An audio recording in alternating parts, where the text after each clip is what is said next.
transparency. Questions still surround Uvalde CISD more than 3 years after the Robb Elementary massacre. Fox SA's Yami Virgen has uncovered how much the district has paid its attorneys during that fight to keep records sealed and what those invoices reveal about where the money went. This stack here represents 3.5 years of legal invoices to Uvalde CISD, records that show exactly what the cost of transparency has been. Page after page, invoice after invoice. Each line tells part of a story that began more than 3.5 years ago at Robb Elementary. Is he answered the radio?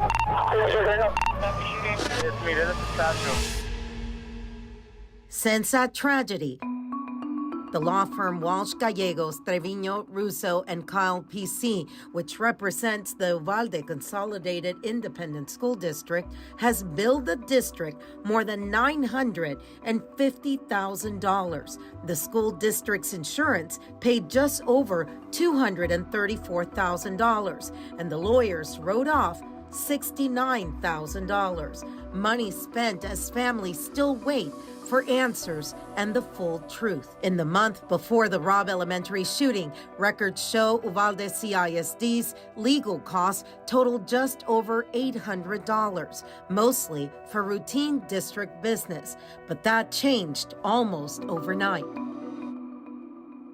Let's go, Blue, come on. What building are you at? Behind you, behind you. The invoices show the biggest costs came right after the tragedy. In 2022, attorneys billed the school district more than $403,000. In 2023, half of that amount. In 2024, just over $197,000.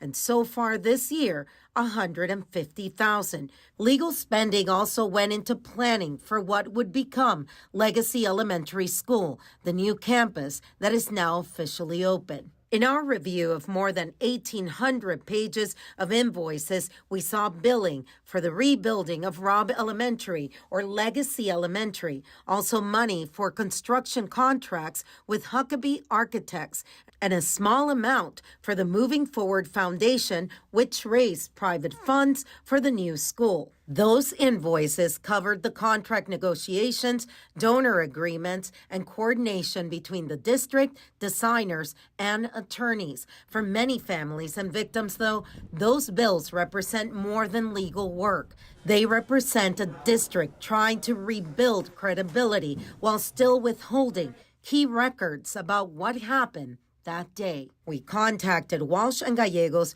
numerous times for a statement, but have not heard back from them yet. Even as the spending climbed, the trust of parents, survivors, and this community continued to fall. Some of the Public Information Act requests, legal work tied to open records, were marked no charge. That means the firm tracked the time but did not bill the district for it.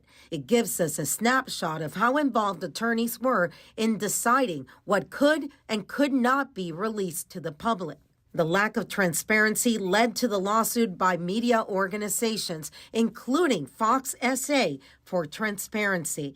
But after a judge ruled that the records requested had to be released, the district only released part of what was required, piecing out documents and reports. For staff member Amy Franco, the video she knew the district had recorded has still not been released. UCISD claims Texas Department of Public Safety has it and will not give it back. Fox San Antonio obtained that video and cleared her name once and for all. Franco was accused by then DPS Director Steve McCraw of leaving open the door the gunman used to enter the school. We call liars, we call hypocrites.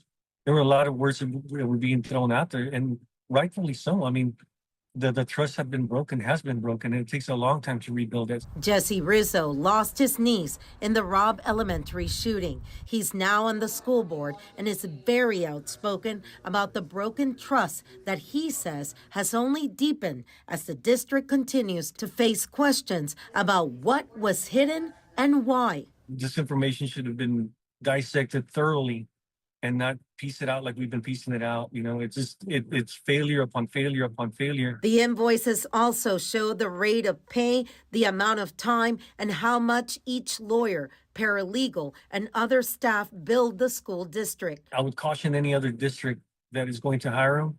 I would caution them. You know, I would look entirely as to what happened to Uvalde and ask for a reference.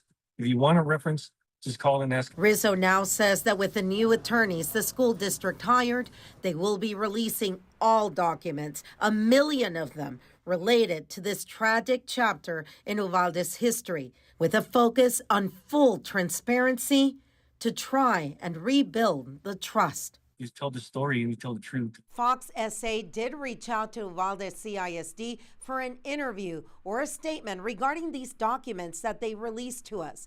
As of right now, they have yet to respond. Yami Virgen, Fox SA.